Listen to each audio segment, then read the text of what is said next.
Algebra 1, Sensei Learning System. Finding the domain by the equation itself. When your equation has no denominators and it's only x's to even powers, this is the understood one, not even powers, but actually natural powers, like 1 here. These functions right here, the domains are always all real numbers. So we can say the domain here is all real numbers. Again, no denominator other than 1, and our exponents only are all natural numbers, 4 and 2. So this means that this is a nice polynomial, and the domain here will be all real numbers. What all real numbers means is that we can use any number for input in these functions here. Now, when the functions do have denominators here, the way to find the domain is we take the denominator out, set it not equal to 0, and then solve for x. So I'll subtract 10 here on both sides, and I end up with x is not equal to negative 10. Now, this is how this looks on the number line. You have an open circle at number negative 10, and this is what the graph looks like. Okay, this part of the graph will be described with interval notation as negative infinity to negative 10 with a parenthesis. And this part of the graph will be described as negative 10 to positive infinity. And you can say that these two pieces can be combined with the union, or consider both with the union. Okay, let's take a look at this problem right here. It has a denominator, therefore the way to find the domain is to take the denominator out. It'll be 2x minus 10 and set it not equal to 0. And then we'll solve for x. We'll add 10 to both sides. This will give us 2x does not equal 10. And then divide by 2 on both sides, and we'll get x does not equal 5. Okay, so once again, what we have is a point which is 5, and the number line before and after it. This would represent negative infinity to 5, parenthesis, union the second piece right here from 5 to infinity.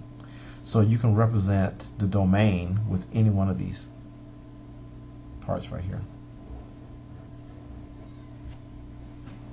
Okay, let's look here. Once again, we have a denominator, which is 4x, so we set 4x not equal to 0, and we solve for x. So I divide by 4 on both sides, and I get x does not equal 0, because 0 divided by 4 is 0. So 0 on the number line is here, and we need all the numbers to the left and to the right. So I'll describe that as to the left, negative infinity to 0, not including 0. Union the graph on the right, which is not including 0, and then positive infinity. And you can use any one of these three representations for the domain. Okay, here we have a denominator of x, so this will be x does not equal 0. Okay, well, we don't need to solve for x because x is already isolated, so we can conclude that at 0 the graph does not include 0 but does include everything to the left and to the right. Well, to the left this would be negative infinity to 0 and not including 0, and to the right this will be this part of the graph, which is from 0 to positive infinity, not including 0. So any one of these three would represent the domain of this function. Okay.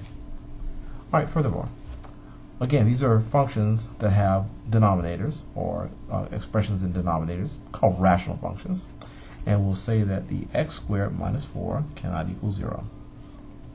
Okay, now when I solve for this, I want to factor this into two binomials.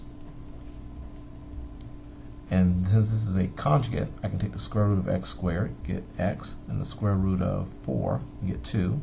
So this will be x plus 2 and x minus 2. Then we'll solve these separately. X plus 2 does not equal 0, and x minus 2 does not equal 0. Subtract 2 from both sides, and we'll get x cannot equal negative 2. And if we add 2 to both sides here, we'll get x cannot equal 2. So on the number line, you have negative 2 and 2 as open circles. And then you have the rest of the number line around it. Okay, so we have to represent all three of these. We'll use interval notation. So this is from negative infinity till you get to 2. So negative infinity to negative 2 with a parenthesis. union this part right here is a line segment. That's from -2 to 2. Then union this part of the line segment, or this part of the line, which will be from not including 2 to right positive infinity. And so any one of these three can represent the domain. Put a little comma between there.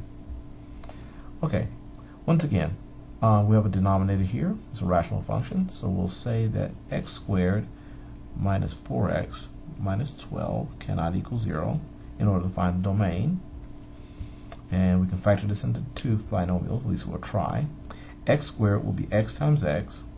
12, we have lots of choices. We have 1 times 12, we have 2 times 6, 3 times 4, and etc. I kind of have a clue about this. I want to start off with 2 times 6. I kind of believe that that's going to be the way to go. So 2 times 6, and this will give us 2x here and 6x there. We need opposite signs, and can we get a negative 4x? Yes, if we have a negative 6 here and a positive 2 there, that'll give us negative 4x. So positive here and negative there. So we end up with x plus 2 cannot equal 0, and we have x minus 6 that cannot equal 0. When I solve by subtracting 2 from both sides, I'll get x cannot equal negative 2. When I add 6 to both sides here, I'll get x cannot equal 6. So if you put those on the number line, negative 2 and 6, you put open circles because they cannot equal those values, and then put the rest of the numbers in between on the outside, you get all the values that you can use and the ones that you can't. So your domain is all the numbers over here, which is negative infinity till you get to negative 2. And you can use all the numbers in between here, which are from negative 2 to just before 6. And then you can use all the numbers after 6 to infinity. So that represents your domain. Okay, number 9. Number 9, okay, we have a denominator here. It's a rational function. We'll take the 2x squared minus 5x minus 3, and we'll set that not equal to 0 to find the domain. And I'm going to be again factoring this. The 2x squared will factor into 2x times x. Now the 3, we have a choice of 1 times 3 or 3 times 1. I'm going to go with the 1 times 3 on this one. Okay, 1 times 3. This will give us a 1x and a 6x. The signs have to be different, and we need to get a negative 5x. Therefore, I'll make it this positive and this negative.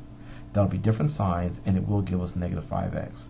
So it means positive first and negative second. So, well, it cannot equal 0. So I'll take this factor. X plus 1 cannot equal 0. And I'll take x minus 3, that cannot equal 0. And I'll solve for x. Minus 1 minus 1. So 2x cannot equal negative 1. Divide by 2, divide by 2. I have x cannot equal negative 1/2. Now I'll add 3 to both sides here, and I'll get x cannot equal 3. So those are my two values. Negative 1/2 we can't use, and 3 you can't use on the number line, so we'll put zeros there. So we'll put the rest of the number line to show the numbers that we can use. Okay, so we can use all these numbers right here, other than those right there, for the domain. So this part right here says we can use anything between negative infinity and negative 1/2. This part says we can use anything between negative 1/2 and 3. And this part says we can use anything from 3 to infinity, or after 3 to infinity. So this represents our domain. Okay, once again, we want the domain of this function, so I'm going to take the 4x squared minus 25 and set that not equal to 0. Okay, so this is the difference of two squares, so I can factor that into two binomials, because I can take the square root of 4x squared and get 2x. I can take the square root of 25 and get 5, so this will be 2x plus 5 and 2x minus 5. And remember, that cannot equal 0. So let's take the 2x plus 5, set that not equal 0, and the 2x minus 5, set that not equal 0. And then I'll solve by subtracting 5 on both sides, getting 2x cannot equal negative 5, divided by 2, and I find that x cannot equal negative 5/2. Here I add 5 to both sides, and then 2x does not equal 5. This implies, if I divide by 2, that x cannot equal 5/2. So we'll put both of those on the number line. Negative 5 halves cannot be used, put an open circle there. And positive 5 halves cannot be used, but everything before, in the middle, and after these two values can be used for the domain, or input, should I say. So this part right here can be represented by negative infinity to negative 5 halves, not included 5 halves, union with this portion in between, which are all the numbers after negative 5 halves and before 5 halves, and this part right here, which are all the numbers after 5 halves and up. So we can represent our domain in these three ways.